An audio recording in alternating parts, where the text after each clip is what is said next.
Então, hoje nós temos aqui o nosso amado pastor Ciro Sanches e nós não vamos perder a oportunidade. Nós estávamos conversando com o pastor Aziel sobre a importância de alguns esclarecimentos da Bíblia Sagrada. E nós sabemos que, ultimamente, pastor Ciro, nós temos, assim, aprendido muito sobre a escatologia, e o senhor é mestre nessa área, e a gente não poderia, de maneira alguma, perder a oportunidade de saber um pouco mais. São várias discussões atualmente que estão acontecendo e nós queremos aproveitar esse momento para o senhor poder trazer uma palavra e a gente aqui nesse bate-papo, né, de café com amigos, discutir sobre alguns temas que, inclusive, nos últimos dias tem assim se tornado muito notório, que é a questão do arrebatamento da igreja, né? Então, o senhor pode ficar à vontade e aqui a gente pode fazer algumas perguntas depois. Bom, é um prazer estar com os irmãos. Quero agradecer a Deus, né, pela porta que Ele me abriu de estar aqui. Quero agradecer ao pastor Oziel, nosso amigo já de longa data, pela maneira tão carinhosa, tão hospitaleira com que tem me recebido aqui. Eu faço esses gracejos assim porque eu me sinto em casa, estou à vontade, e sei que o pastor Oziel também é um homem de um grande senso de humor, porque nós que militamos, né, na área do ensino, da pregação, nós, claro, entendemos que quando pregamos, quando falamos, claro, nós temos que encarar isso com a maior seriedade possível, mas um pouco de bom humor, sobretudo nas redes sociais, eu penso que acaba, o pastor Oziel tem um grande senso de humor, eu vejo lá, assisto as suas lives, e isso acaba trazendo uma leveza também. Às vezes alguém entra nas redes sociais, a pessoa está com uma dificuldade, com um problema, e é importante encontrar também uma palavra de Deus, mas também uma palavra leve, uma palavra que não vai deixar a pessoa se sentindo mais pesada do que já está. Bom, nessa temática aí da escatologia, eu vou me sentir aqui bem à vontade, não porque eu saiba muita coisa, mas porque eu estou acompanhado do pastor Oziel, e claro que aquilo que eu não souber responder, ele vai responder com maestria. Com respeito ao arrebatamento da igreja, o que eu posso dizer a priori é que o arrebatamento é uma doutrina bíblica maravilhosa, que tem sido, infelizmente, negligenciada por muitos. Existem pessoas que adotam hoje em dia uma posição minimalista, né? Se Jesus vier antes ou depois, não importa, o importante é que ele venha. Mas nós, da Assembleia de Deus, nós temos uma convicção, uma certeza de que Jesus, assim como está na palavra de Deus, ele vem para arrebatar a sua igreja antes do período tribulacional, antes da grande tribulação, né? Isso é muito claro. Jesus, ele disse, né, lá em Apocalipse capítulo 3, versículo 10, eu creio que é um texto importante aqui para nós mencionarmos, embora o livro de Apocalipse não mencione de maneira direta o arrebatamento, porque o objeto de Apocalipse não é o arrebatamento.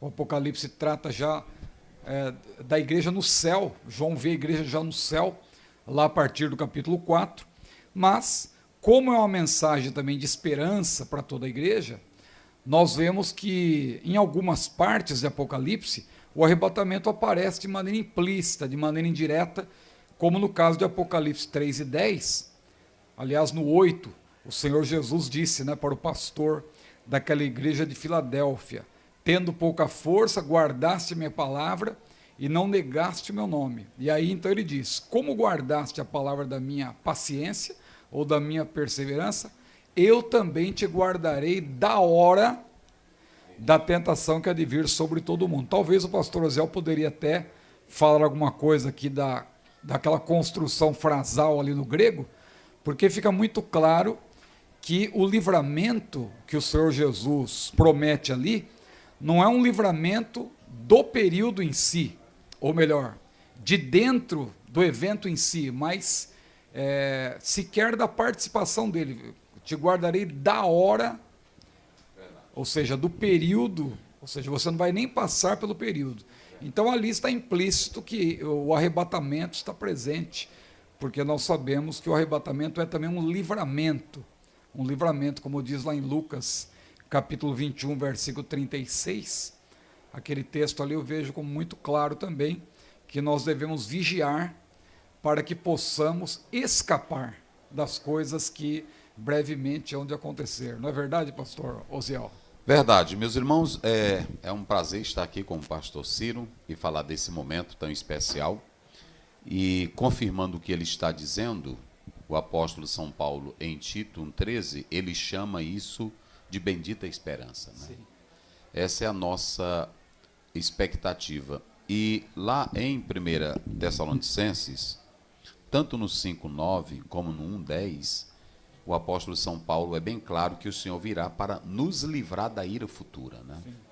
Hoje nós temos pessoas que se valem do aspecto da gramática grega, que nós sabemos que toda ela é firmada em 3 pilares, né? Na fonética, na morfologia e na sintaxe, mas nem sempre há alguns que fazem até um marabalismo na gramática para tentar negar essa questão. Só que nós sabemos que, como falou o pastor Ciro, aquela preposição ex, dentro do próprio texto grego, o ek lá, ele tem várias conotações. Agora, o próprio contexto já nos ajuda a compreender isso. Como é que o Senhor faz uma promessa de livrar uma bendita esperança que nós temos, e muitos vão sofrer na grande tribulação, inclusive vão morrer. Alguns se tornarão mártires naquele período. Então, se é uma promessa, o próprio Deus contraria uma promessa de consolo, em que ele diz que vai guardar e muitos serão mortos. Então não tem cabimento. Nós, na verdade, que somos pré-tribulacionistas, acreditamos que da hora da provação, dessa grande batalha, a igreja estará isenta. Né? Qual o propósito da igreja passar pela grande tribulação? Qual é o objetivo dela? Porque ela já é santa, ela já é pura. Então nós acreditamos que a grande tribulação ela não tem nexo com a igreja de Cristo, nesse sentido da volta de Cristo. Né? Então, é importante isso que o senhor falou, né? Porque essa expressão grega, ektes horas, isso, não é isso? Isso. Ali, esse ek que o senhor mencionou, que fala de um movimento de dentro para fora, isso. Só que não é de dentro da tribulação, é de dentro da hora, né? Ou seja, não vai nem passar pelo período.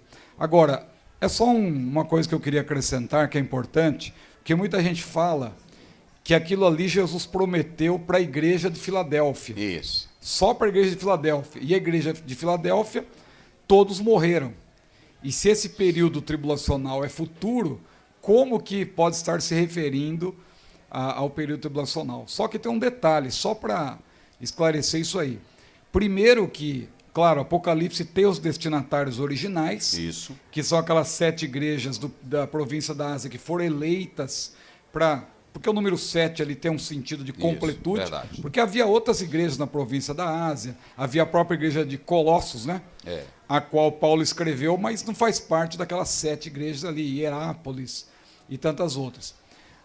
Aquelas igrejas, então, elas representam a totalidade da igreja de Cristo. Verdade. Agora, mesmo que nós fôssemos dizer que aquela promessa foi só para aquela igreja, mesmo assim ela vai se cumprir. Por quê?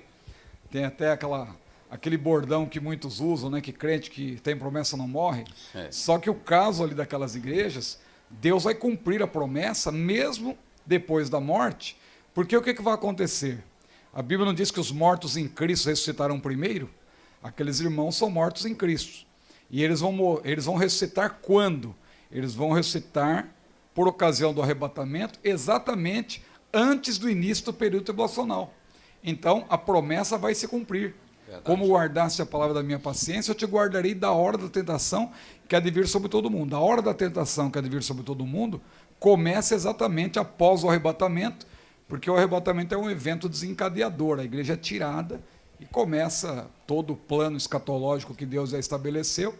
E a igreja de Filadélfia, os salvos daquela igreja, que estão com Cristo, eles vão ressuscitar em corpos glorificados antes do início do período tribulacional. É verdade. Bom, Rodrigo, fica à vontade para também fazer algumas colocações e pergunta. O pastor Ciro, ele é autor de um livro da casa, conhecido como Erros Escatológicos que Pregadores Devem Evitar. Pastor, nessa obra, né, os irmãos que estão nos ouvindo, assistindo, eles vão encontrar, né, o subsídio, né, para realmente essas perguntas, né, essas questões, inclusive essa que realmente é muito enfoque, né, essa questão do pré-tribulacionismo, pós-tribulacionismo. E nessa obra, né, pastor, os ouvintes poderão encontrar, né, essas respostas. E o pastor Ziel também temos a felicidade que no próximo trimestre vai tratar, inclusive, sobre esse assunto, né, pastor? Verdade, a caminhada verdade. Que nos está proposta nas lições da Escola Dominical do segundo trimestre vai falar sobre esse assunto, né? E eu queria também que depois o senhor falasse um pouquinho como vai ser tratado nessa lição que está né, já chegou, inclusive, está sendo distribuída para todo o Brasil, já em todas as CPADs. Vamos tratar desse assunto também escatológico em uma das nossas lições, né, nos domingos próximos que virão. Erros escatológicos que os pregadores devem evitar faz parte de uma série, erros que os pregadores devem evitar. Tem erros que os pregadores devem evitar, mais erros que os pregadores devem evitar. É verdade. Erros que os adoradores devem evitar, e depois veio os erros escatológicos, cuja ali a minha tentativa, na verdade, foi de apresentar essa doutrina, que é uma doutrina tida como pesada, difícil, maçante até. Não é por acaso que em teologia sistemática a gente estuda por último, né? Escatologia, porque tudo desemboca lá, e para a pessoa entender de escatologia, ela tem que conhecer um pouco das outras matérias. Mas a minha proposta ali foi fazer um livro numa linguagem mais leve, mais assim, conversando com o leitor.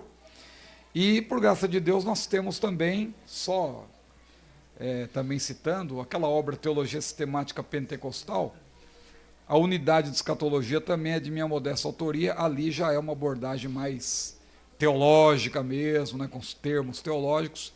E essa obra que o irmão citou é numa linguagem um pouco mais leve, tentando, na verdade, porque eu penso que a minha função também como escritor é despertar o interesse pela leitura. A gente vê hoje como as pessoas cada vez mais estão perdendo o interesse pela leitura. A gente viaja um pouco, a gente anda no transporte público, às vezes fora do Brasil, e a gente observa no metrô, no trem, em outros lugares, as pessoas sempre vendo o celular, vendo vídeos, shows, e é difícil você ver uma pessoa com um livro na mão. Então nós temos também que usar, às vezes, essa estratégia de uma linguagem um pouco mais leve para tentar conquistar novos leitores. É verdade o que o pastor Ciro está colocando, e é muito bom a gente tratar hoje essa temática, porque nós sabemos que alguns tentam negar, hoje nós nem diríamos negar o arrebatamento, porque ainda nós temos essa percepção.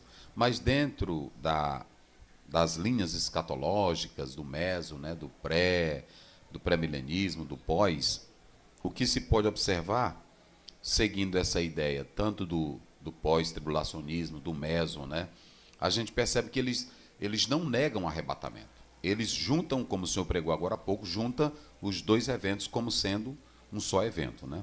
O amilenismo já tem uma perspectiva, mas também não nega a vinda de Cristo, né?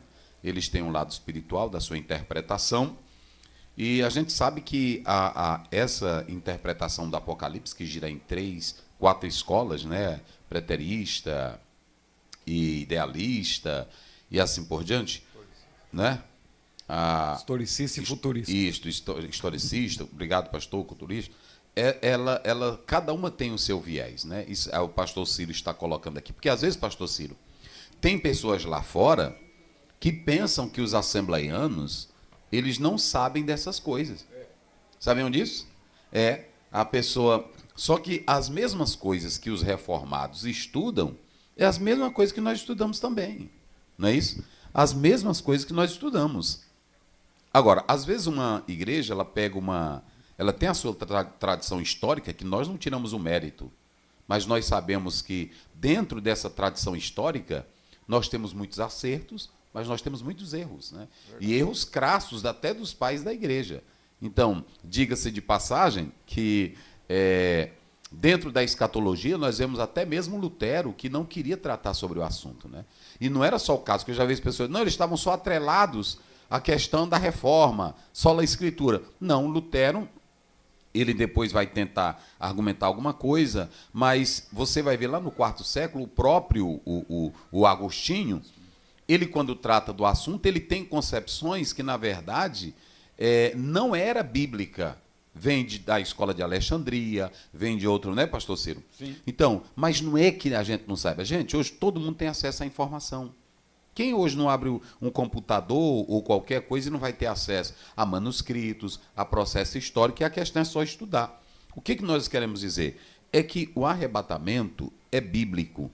E a visão, é claro que quando a gente vai estudar essa questão, nós sabemos que a igreja lá no início, a igreja primitiva, era pré-milenista, não é, pastor? Ela tinha essa perspectiva.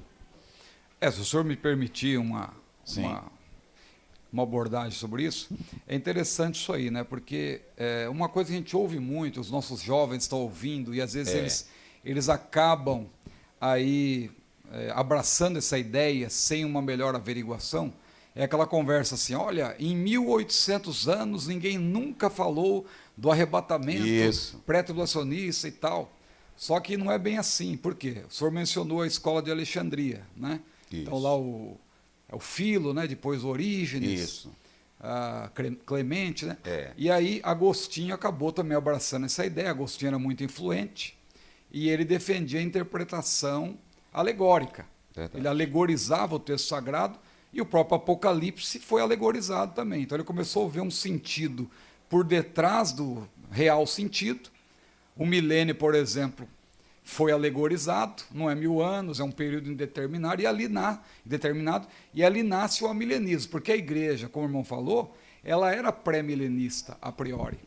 Ela não era pré-tribulacionista, porque, aliás, nem pós-tribulacionista e nem meso, porque não havia isso. Não havia, é verdade. Os pais não discutiram isso, né? Os pais, na verdade, eles estavam ocupados com outros assuntos, a trindade, a dupla natureza de Jesus. Essas discussões não ocorreram no sentido de a igreja adotar uma posição tribulacionista, mas milenarista havia. Sim. A escola quiliasta, né, como era chamada. Isso, Só que aí, a partir de Agostinho, houve um distanciamento disso e acabou perdurando por toda a Idade Média, 1000 anos. Quando chegou nos reformadores, foi o que o senhor falou, Lutero não tomou tempo com Apocalipse, não gostava de Apocalipse. É verdade. Calvino escreveu todo tipo de comentário, mas não escreveu nada sobre o Apocalipse. Verdade. Então os reformadores não se interessaram pela questão. Quando chega já depois da Revolução Francesa, que começa a surgir estudos mais aprimorados, até que chega lá no famoso John Nelson Darby.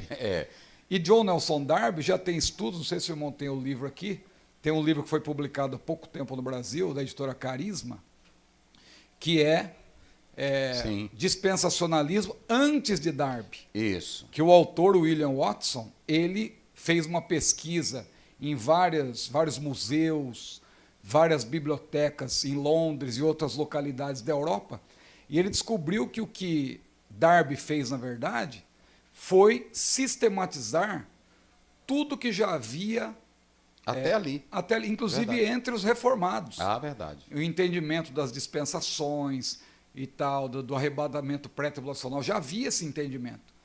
Então, quer dizer, não é tão recente assim, e se for falar disso, todo o tribulacionismo ele é tardio na sua sistematização. Né? Não é só o pré-tribulacionismo. Todo o tribulacionismo, o pós, o meso é a mais recente. E o pós-tribulacionismo, na verdade, ele se divide em 4 posições. Verdade. E só uma delas que é mais antiga que o pré. E quando a gente fala de mais antigo, não é assim. Porque o que acontece? Os pré-milenistas, que gostam de dizer que são históricos, né? Eles dizem que o pré-tribulacionismo já existia no 1º século. Mas isso aí é querer forçar, né? Aí uma posição, porque não havia um posicionamento oficial. Desculpa, eu estou falando demais. Não, mas é verdade mesmo, pastor.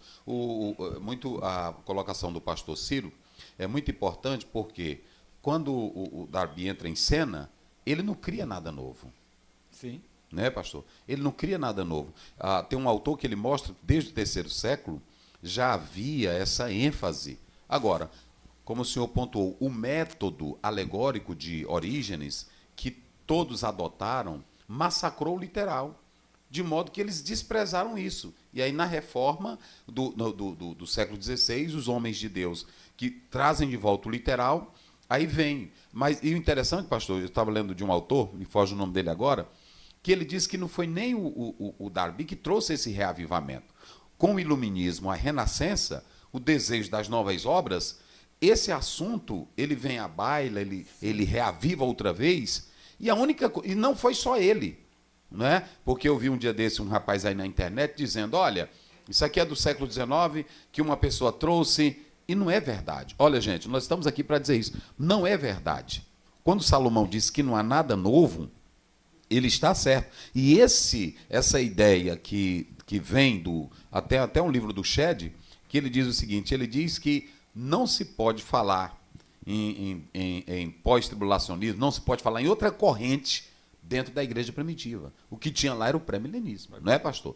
Então, com o Darby, o John Nelson Darby, você vê que ele apenas se interessa porque o momento começou a se ter um interesse pela teologia da esperança, não é? E ele entra em cena. E nessa fase acaba surgindo também o pós-milenismo. Isso. Porque o pós-milenismo tem aquela ideia do progresso, verdade. melhorar. Só que aí depois o balde de água fria foram as verdade. guerras, né? É. Primeira guerra, Segunda Guerra. Tanto que o pós-milenismo, muitos pensadores pós-milenistas migraram ou para o pré-milenismo, que eles chamam de histórico, né? Porque o nosso pré-milenismo, só para esclarecer, a Assembleia de Deus ela tem como posição o que é chamado pré-milenismo dispensacionalista. Verdade. Porque a gente crê no arrebatamento pré-tribulacional, que é uma ideia que está ligada mais ao dispensacionalismo. Embora haja também algumas pessoas no nosso meio que não gostem do dispensacionalismo, mas porque talvez foram influenciadas por quem joga pedra no dispensacionalismo sem ter estudado essa escola de maneira detida. Porque o que define bem o dispensacionalismo não é propriamente essa questão da quantidade de dispensações, 7 dispensações. O Lawrence Olson tem aquela obra. Mas o que marca a escola dispensacionalista são 3 pilares, né?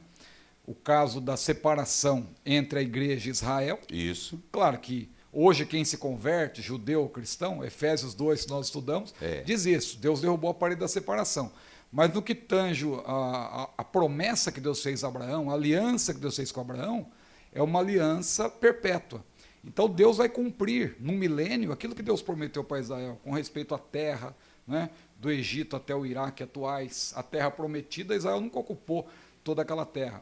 Então, o dispensacionalismo ele tem como pilar essa distinção entre Israel e igreja, como plano, né? Isso. Tem também a questão da interpretação literal ou retórica consistente de Gênesis e Apocalipse, porque os irmãos amilenistas, eles dizem, não, nós seguimos o método histórico-gramatical, nós interpretamos, só que quando chega em Apocalipse, não, Apocalipse é diferente, aí eles começam a alegorizar, aí diz que é interessante que chega um momento que eles estudam o Apocalipse de maneira sequencial, ali até o fim do capítulo 19, eles pegam uma parte ali e vai até o 19, é sequencial. Quando chega no capítulo 20, para eles agora acabou, e aí eles fazem uma recapitulação, é uma abordagem recapitulativa, aí ali já não é mais a segunda vinda, é a primeira vinda. Então o diabo que será preso, eles dizem que já foi preso. Aí eles são obrigados a espiritualizar a primeira ressurreição, porque ali são 2 ressurreições, é uma coisa grotesca você espiritualizar a primeira e dizer que a segunda é literal.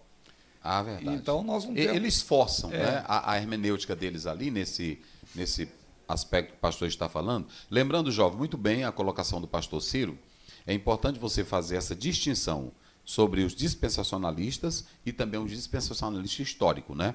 Você precisa fazer essa análise, porque alguns dessa outra escola, desse pensamento, eles não fazem... O pré-milenismo, né? Pré-milenismo, que eles chamam de histórico ou clássico, e o pré-milenismo dispensacionalista. Pronto, porque quando a gente atenta para isso, eles fazem certa confusão, que, na verdade, o irmão fica perdido. Mas o que é isso, né? O que é isso? E é interessante que nós estamos sendo acompanhados aí por vários internautas e que com certeza às vezes quer fazer alguma pergunta, e daqui a pouquinho nós vamos estar abrindo aí a oportunidade para alguma pergunta aqui, para esclarecimento também dos nossos internautas, porque nós temos aí vários participantes que com certeza querem tirar dúvidas. E ultimamente nós temos visto aí que está se falando muito da volta de Jesus. E hoje, pastor Ciro, pastor Osiel, o que marca essa volta de Jesus Cristo para a igreja que o espera? Como é a pergunta aí? O que está marcando? Quais são as evidências? Quais são os sinais? O que nós temos visto nos últimos dias que realmente marca essa volta de Jesus?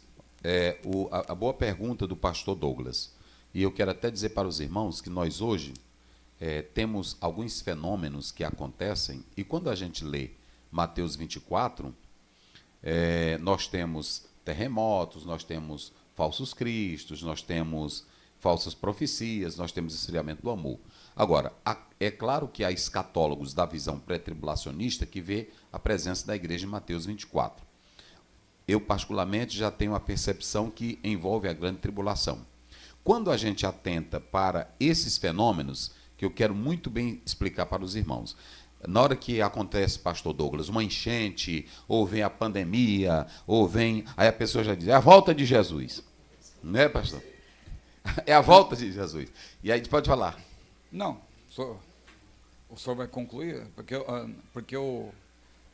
se eu puxar um gancho aí, que tem uma coisa que pois pode falar, eu vou acabar demorando. Não, porque essa questão dos sinais, uma coisa que eu queria observar é o seguinte: os sinais escatológicos, de maneira geral, eles existem, é claro. Isso. A gente canta, né, os hinos.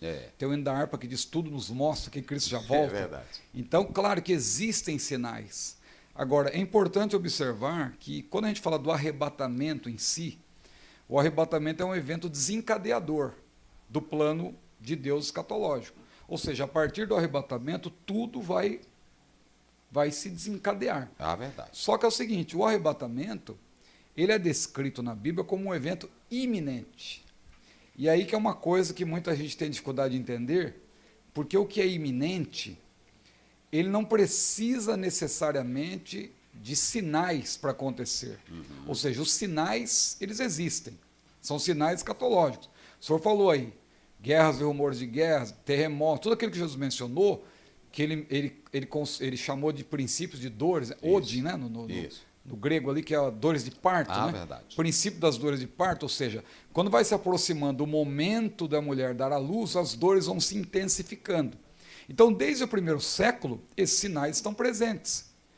Mas, veja, quando chegou o momento da Primeira Guerra Mundial, os irmãos talvez diziam, Jesus vai voltar agora, não tem como. Verdade. Veio a Segunda Guerra Mundial, não, agora não tem como. Olha o que está acontecendo no mundo todo, agora Jesus volta, e Jesus não veio. E aí eu volto para a questão da iminência, porque o que é iminência? É difícil entender a doutrina da iminência, porque a doutrina da iminência não diz respeito propriamente à brevidade. Quando diz lá em Apocalipse, por exemplo, brevemente, essas coisas que brevemente devem acontecer, o sentido ali não é que iria acontecer naqueles dias, propriamente, Verdade. mas que poderiam ter início a qualquer momento, porque iminência tem 3 características interessantes. Iminência, a primeira característica é a certeza. A certeza, falando do arrebatamento, de que Jesus pode chegar a qualquer momento. Segundo, de maneira paradoxal, a incerteza do momento exato que Jesus vai voltar. E a terceira característica, que é a que gera mais questionamento, é a desnecessidade, é um termo meio complicado de entender, mas a desnecessidade de cumprimento de sinais. Ou seja, o que eu quero dizer com isso? Não precisa acontecer nada em específico para Jesus voltar. Verdade. Porque muita gente diz assim, não, Jesus só vai voltar quando o templo estiver em pé, quando o templo lá em Jerusalém for levantado, ou quando chegar a Terceira Guerra Mundial. Não. Jesus pode chegar a qualquer momento, porque nada mais precisa se cumprir. Tudo que poderia se cumprir também já se cumpriu ao longo dos séculos, né? Verdade. Então, quer dizer, não existe nada mais para se cumprir. Jesus pode vir agora, antes de nós terminarmos essa live. Então é disso que fala a iminência, né? É verdade, pastor. Por quê? A pergunta do pastor Douglas, ela é cabível e que cada crente, como falou o pastor Ciro, atende para isso, né? O Weiser, quando ele fala sobre essa questão, ele diz que, como falou o pastor Ciro, todos os sinais que nós temos no aspecto escatológico, eles são palcos, não é isso, pastor? Porque, como ele falou aqui, é um desencadear. Só que a igreja, ela não espera esses sinais no sentido de um sinal prova para Jesus voltar. Ela vive em santidade, em justiça, como diz Lucas 1,75, Sim. aguardando a volta dele agora. Não é? É o mesmo caso, como eu vi uma pessoa dizendo, olha, os cristãos aguardam... recentemente vi uma pessoa nos criticando, dizendo que nós usamos Israel como sinal para o arrebatamento. Negativo, né, pastor? Nós não usamos Israel, mas nós sabemos que há um desenrolar de sinais escatológicos que estão encaminhando para o fim, que é essa intensificação das dores. Mas isso não quer dizer que a igreja dependa disso, porque, como falou o pastor, a vinda de Jesus ela pode ser a qualquer momento. Por isso ele diz, vigiai, não sabeis o dia e nem a hora. Então, muito cuidado. Com essa perspectiva, nós podemos analisar que tem até alguns escatólogos que dizem que para o arrebatamento não há um sinal. Já para a grande tribulação, a segunda vinda, né? Então, alguns já... Né, pastor Ciro? Não, é verdade. Os sinais, eles vão...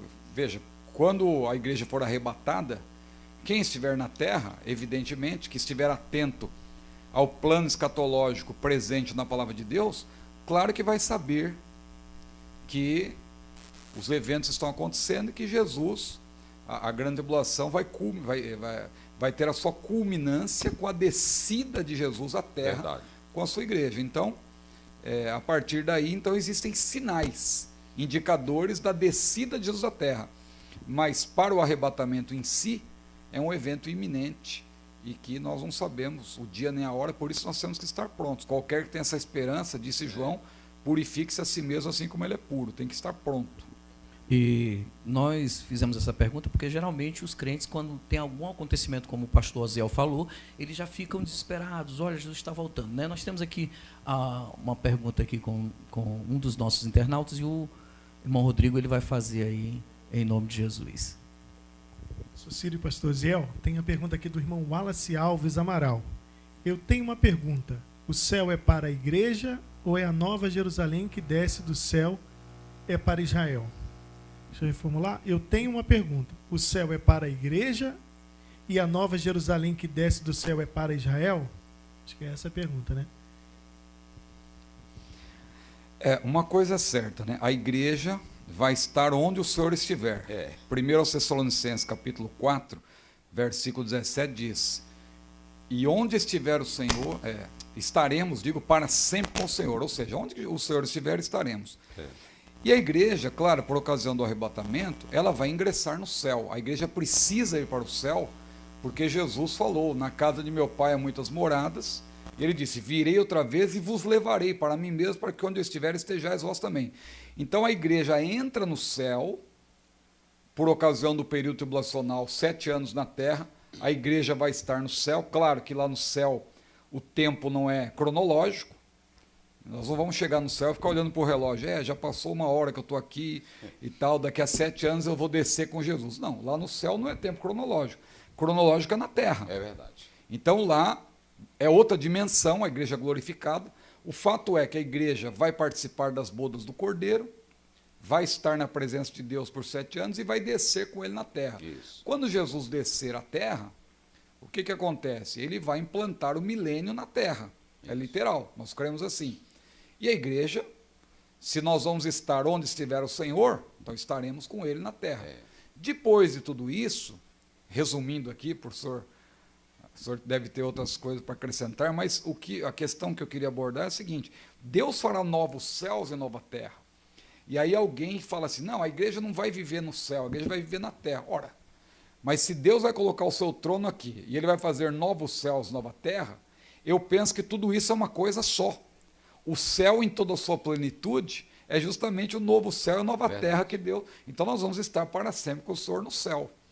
É verdade, pastor. E nessa pergunta dele, nós sabemos que quando a igreja desce, ela também é vista como uma cidade, não é? Sim.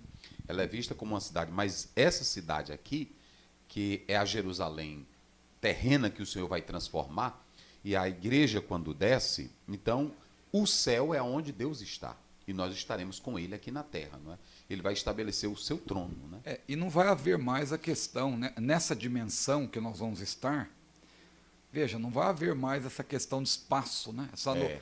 Veja, Verdade. o Senhor Jesus, quando ele ressuscita, ele se dá a conhecer aos seus discípulos, mas ele não está mais sujeito às leis da física, ele atravessa portas fechadas, ele desaparece aqui, aparece ali.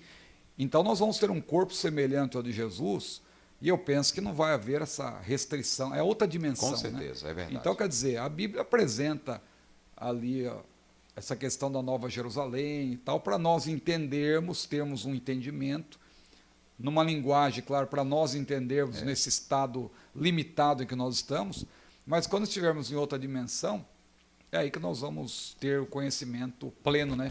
A Bíblia diz que hoje conhecemos em parte, né? É verdade. Então vamos para outra pergunta aí. Temos a pergunta do irmão Hélio Maciel, diz assim, por que o Apocalipse 20 fala que a primeira ressurreição é essa registrada no capítulo 20? Então não houve arrebatamento, porque no arrebatamento diz que haverá ressurreição. Posso responder, pastor? Sim, fica Então, à vontade. Essa questão da Eu estou doutrina... lhe dando mais tempo aqui, porque o senhor é o nosso visitante, Não. né? Não, pastor. Fica à vontade. Se eu estiver falando demais, o senhor puxa meu Não. paletó. A questão da ressurreição, a doutrina das ressurreições, é importante nós partirmos de um pressuposto de que primeira e segunda ressurreição não são eventos, mas são tipos, são modalidades. Isso. Né? Porque lá em Daniel 12 se mencionam duas ressurreições e Jesus também falou. Jesus falou que, lá em João capítulo 5, que uns chegarão ao tempo em que uns ressuscitarão para a ressurreição da vida e outros para a ressurreição da condenação.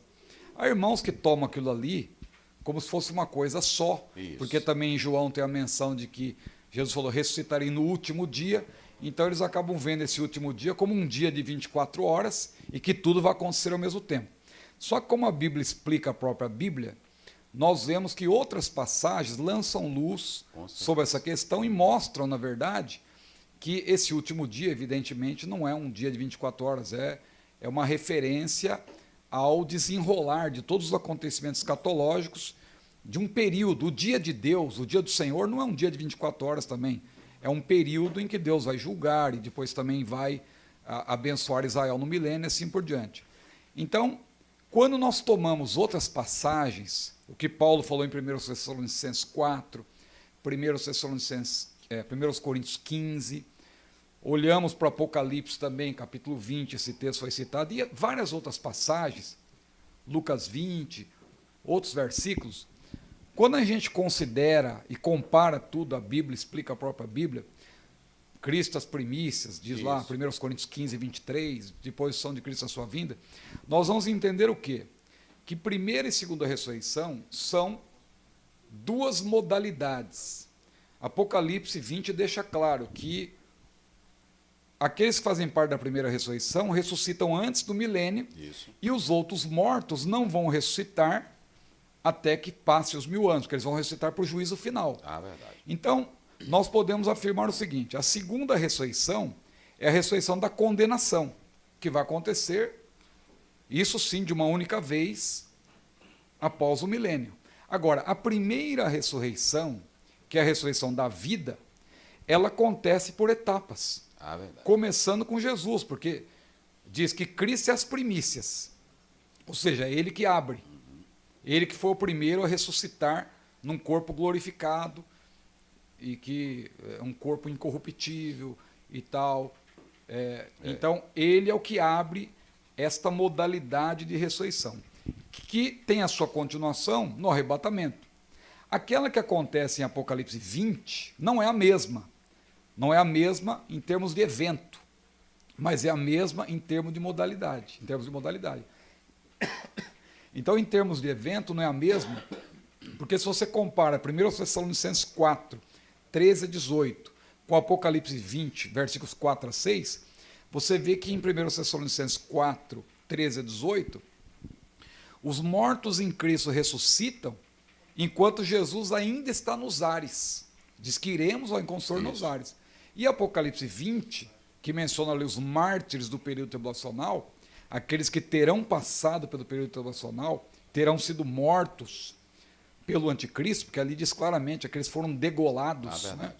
Então, esses que vão ressuscitar, eles formam parte também da primeira ressurreição, mas não é o mesmo evento do arrebatamento, eles ressuscitam depois, porque ali Jesus já está com os 2 pés na terra, Apocalipse 20, porque o texto diz, também Zacarias 14, naquele dia os seus pés estarão sobre o Monte das Oliveiras.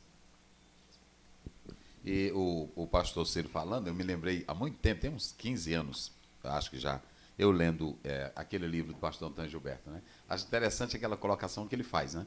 Dessa primeira ressurreição, como o senhor está falando, que envolve os santos, tanto agora que vão ressuscitar depois de Cristo, né? Que é a premissa, como o senhor falou, que é o Rosh, ele é quem abre, ele é o cabeça, ele é o protagonista principal, sim, né? Que abre esse padrão. E aí vem agora a igreja em Tessalonicenses 4, né, 13 a 18, e os outros que vão ressuscitar durante o período da grande tribulação. Que vão... eu acabei não citando, tem as 2 testemunhas. Isso, né? Tem os 144 mil. Ah, verdade. Então todos, aí o pastor Antônio Gilberto, lá naquele livrinho, ele falava, todos fazem parte da primeira ressurreição. Porque a segunda, como o senhor já explicou muito bem, ela é para condenação eterna, não é? Lá no grande trono branco. Então, todos ainda, agora como o senhor explicou muito bem, precisamente, são momentos distintos, né? Como vai acontecer em 1 Tessalonicenses 4 e as outras ressurreições que irão acontecer no Apocalipse, mas que, na verdade, ainda faz parte da primeira ressurreição, né? Mas que não é essa de 1 Tessalonicenses, como o senhor falou, para que os nossos internautas que estão ligados não confundam, né? A primeira ressurreição, que aí ele falava as primícias, colheita geral, né? E os rabiscos. O pastor Antônio Gilberto gostava disso, né? Essa distinção entre as ressurreições é tão importante que também é um dos fundamentos também do pré-tribulacionismo. Porque aí você percebe como a ressurreição de 1 Tessalonicenses 4, 13 a 18 não é a mesma de Apocalipse 24 e 5. Se não é a mesma, são eventos diferentes. Qual é o erro? Com todo respeito aos irmãos pós-tribulacionistas, qual é o erro que eles cometem? Eles forçam a harmonização entre essas 2 ressurreições. Então, para forçar essa harmonização, eles são obrigados a crer no arrebatamento ioiô, ou elevador, né? Porque a igreja não tem como entrar no céu. Porque, veja bem, se 1 Tessalonicenses 4, 13 a 18 e Apocalipse 24, 5 falam do mesmo evento, se você harmonizar as 2 passagens, só é possível se a igreja subir, descer com Jesus, e aí Jesus implanta o milênio na terra. Ou seja, a igreja não entra no céu. Só que Jesus foi claro ao dizer que a igreja vai entrar no céu. Paulo também falou, nossa cidade está no céu. Jesus falou, na casa do meu pai muitas moradas. A igreja tem que passar pelo tribunal de Cristo. Verdade. Tem as bodas do Cordeiro. Força vários eventos que vão acontecer antecipadamente, como o julgamento, né, das nações e outros mais, né, pastor, que não se harmonizam. Tem que juntar tudo e fazer como se fosse tudo no mundo. É verdade. Num dia de 24 horas, na verdade, tudo ao mesmo tempo. E a Bíblia mostra que tem que haver tempo, porque tem esses chamados eventos intervalares, né? Isso. Que tem que acontecer. Por isso que os 7 anos, e que aí entra em total harmonia também com a última semana de Daniel. Ah, verdade. Aquela 70ª semana, ela está suspensa. Porque não tem como você dizer que aquela semana já se cumpriu, porque não aconteceram os eventos que estão previstos naquela última semana, né? E é muito importante, pastor Ciro, nós falarmos isso aqui, porque olha, meus irmãos, há muitos sensacionalistas na internet, no YouTube, que tentam procurar tratar desse evento como se fosse uma coisa tão simples de momento. É claro que nós, como dizia Antonieta, nós vivemos a teologia da esperança não fazendo cálculos, mas acreditando que o Senhor Jesus vai voltar e que requer de nós santidade, como diz Hebreus 12, 14, sem a qual ninguém verá o Senhor. Agora, quando alguém vai estudar isso de modo particularizado, cuidadosamente, vai ver que há muitos episódios Inclusive o próprio Daniel, pastor, se assustava, não é? E ele ficou muita coisa sem entender. Por isso que Deus disse, não, sela, né? Sela. Então tem muita coisa, meus irmãos, que não basta apenas uma pessoa, eu vou revelar o Apocalipse hoje para vocês, né? Eu vou dizer tudo. Não existe esse tudo. Então, muito cuidado. Nós temos que estudar escatologia com o desejo de ser mais santo, com o desejo de aguardar a volta do Senhor, em vigilância, em cuidado, mas não com essa ideia de querer defender simplesmente uma corrente. Por quê? Porque o mais importante é nós sabermos que ele vai voltar, que nós temos que estar preparados. Agora, quando a gente analisa essas ideias, assim como alguém cria a interpretação pós-tribulacionista, meso, né? E até mesmo teve um camarada aí que criou a pré-ira. Não é isso, pastor? Tem a pré-ira, tem o arrebatamento parcial. Isso. Né? O que nós queremos dizer aqui? Aí cada irmão, por que é importante analisar isso? Porque quando você pegar essas correntes, você vai ver a que tem mais base e a que mais se ajusta com o ensino bíblico. Ou seja, a que tem mais apoio no literal. E particularmente, quando eu analiso o pré-tribulacionismo, eu vejo, comparando com as outras correntes, que você tem mais base para dizer, essa daqui está firme. Entendeu? Eu creio assim. Porque as outras escolas, por mais que eles nos acusem disso, né? Eles nos acusam do que eles praticam, na verdade. As outras escolas têm um grau muito maior de espiritualização, de alegorização de textos literais. E nós, por defendermos o que é literal, eles acham absurdo. Agora, não seria absurdo o próprio Deus se fazer homem, né? O verbo se fez carne, uma coisa que muita gente considera absurda já aconteceu, que Deus se fez homem, né? Quer dizer, o fato de haver um milênio literal, Ezequiel tem aquela profecia do capítulo 40 ao capítulo 48, que vai haver um templo, e o templo tem dimensões e características que não estão de acordo com o templo de Salomão, é outro templo. É verdade. Então eles vão ali e espiritualizam aquilo. E eu não vejo que nós temos permissão para isso. Pastor, eu li um autor que ele diz assim, nenhum judeu daquela época do Antigo Testamento via a segunda vinda do Senhor, que como o senhor pregou muito bem hoje à tarde, ensinou muito bem, o senhor vai ver que todo judeu tinha consciência da vinda do Senhor para julgamento, não é isso? Sim. O dia do Senhor, o dia do Senhor, o dia do Senhor, não é? Isso é claro. Mas também todo judeu tinha o estabelecimento do milênio literal. Sim. Nunca ele tinha aquilo ali como se fosse alegórico, como se fosse uma criação.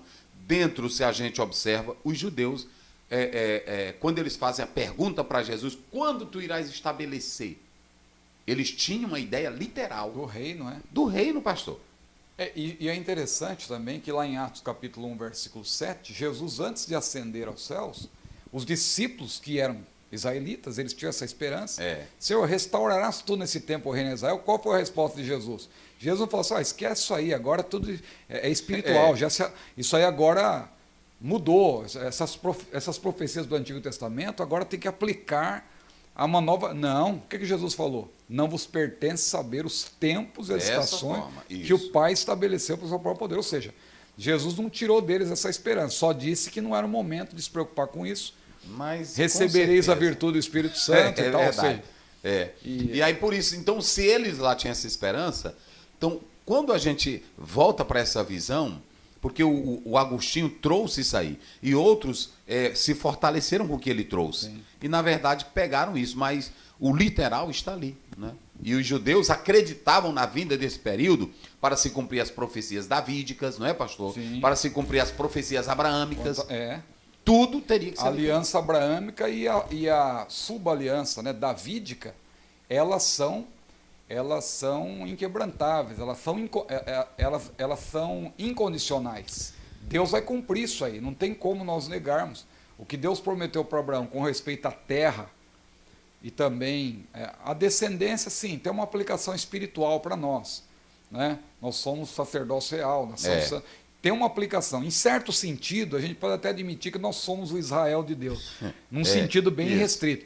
Agora, a igreja não substituiu Israel. De jeito nenhum. Essa teologia da substituição que é defendida, que diz que a igreja substitui Israel, isso não tem fundamento. Quando a gente estuda realmente, de fato, os textos bíblicos, respeitando a literalidade, como o senhor falou, isso. A interpretação literal consistente, a gente vê que não tem como a gente defender isso sem forçar uma alegorização, uma espiritualização. Isso. Porque se você levar o texto à risca ali na literalidade, você vê que Deus vai cumprir com a respeito do trono davídico também. Verdade, com Jesus certeza. é o descendente do Isso. trono de Davi, então ele vai reinar.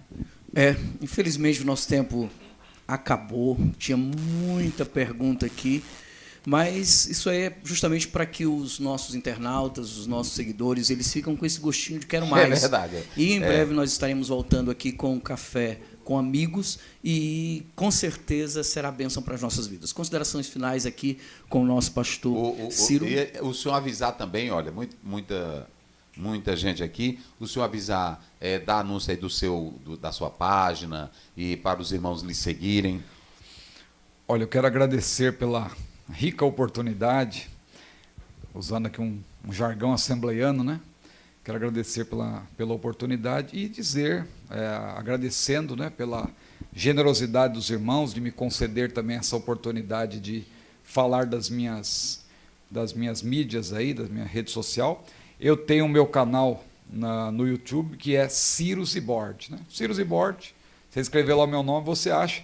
E eu estou, por graça de Deus, fazendo ali agora estou apresentando semanalmente, perto do pastor Osiel, quem sou eu, né? Quem é Ciro Zibord na fila do pão, né? O pastor Osiel tem o canal dele é um canal abençoado que eu estou sempre acompanhando e reúne ali milhares de pessoas. Eu estou começando agora, mas eu estou apresentando ali uma exposição, né, de Apocalipse, vamos dizer isso. assim. Né? Quem disse que os assembleianos não pregam expositivamente, né? Então, estou fazendo uma exposição de Apocalipse, que eu estou chamando de Apocalipse perícope por perícope. Sim. Eu sei que é um termo que não é muito usual, perícope, mas é que não é versículo por versículo, porque o pastor Severino Pedro, de saudosa memória, já fez. E então, eu estou analisando cada parágrafo, na verdade, mas como são parágrafos que eu mesmo estou sugerindo, que diferem um pouco, às vezes, dos parágrafos propostos pelas próprias versões da Bíblia, por isso que eu estou chamando perícope por perícope. E quem desejar estudar Apocalipse comigo, geralmente é toda terça-feira, às 21 horas, ao vivo. E o subsídio da Escola Dominical também, que brevemente vamos ter aí a lição, a revista nova do pastor Osiel. Vai ser um prazer poder estar falando ali também. Claro que os subsídios que ele apresenta são os melhores, né? Mas a gente tenta também ali aprender alguma coisa e tentar também incentivar mais irmãos a estudarem. Então é Ciro Zibord no YouTube. Eu quero pedir, irmãos, podem seguir o pastor Ciro. É um homem dedicado, é inteligente, é um pesquisador da Bíblia, ama a palavra de Deus, é ortodoxo, é um exímio escritor. E vocês podem seguir esse homem de Deus, porque nós precisamos, principalmente a juventude pentecostal, o povo de Deus, precisa compreender essas verdades bíblicas, escatológicas, em nome do Senhor Jesus. Irmão Rodrigo, suas considerações finais aí, já estamos no limite. Rapidinho, queria propor e convidar a todos aqui da região Nordeste que de 14 a 17, pastor, a CPD, a editora CPD estará propagando a 35ª Conferência de Escola Bíblica Dominical. Então, você que gostou desse assunto, então você que é da região Nordeste terá a oportunidade de ir até Recife, no Centro de Convenções em Recife, participar dessa conferência e aprender ali da Palavra de Deus, inclusive esses assuntos que serão tratados também nessa 35ª Conferência de Escola Bíblica Dominical. Então, eu queria deixar aqui o convite e também no dia 8 e 9 de março também, nós teremos uma mega promoção em todas as CPADs. Então, você que quer aprender mais, adquirir livros com qualidade da editora, poderá estar presente em todo o Brasil, de norte a sul, onde tiver uma livraria da CPAD. No dia 8 e 9 teremos a CPAD de portas abertas, uma grande promoção onde vocês vão comprar literaturas com esse assunto, inclusive os livros que o pastor Ciro Zibord são autores, né, o senhor, e a lição nova, como o pastor disse, que já está disponível. Deus abençoe. E finalizando agora, perdão, meu pastor, nosso pastor Ziel aí com o nosso café com amigos, dando a sua palavra final. Isso. Hoje nós estamos iniciando, pastor Douglas, com o pastor Ciro, né? É o primeiro. Ele até sugeriu esse nome, foi ele mesmo, e eu louvo a Deus pela vida dele. Foi muito bom ele estar aqui conosco. E Sigam ele lá, meus irmãos, na rede social, e que Deus abençoe a todos. Ó, todos que estão conectados aí, muitas mensagens. Pastor, é muita pergunta, mas, meus irmãos, eu depois vou marcar no meu canal, eu vou marcar uma com o pastor Ciro, e nós vamos fazer uma live especial de 2 horas aí só sobre escatologia, não é, pastor? Amém. E Glória a Deus. todos vocês que estão acompanhando aí, agora você corre lá para o nosso canal, que vai começar a EBD Online, você não pode perder, que Deus abençoe, fique na paz, em nome de Jesus.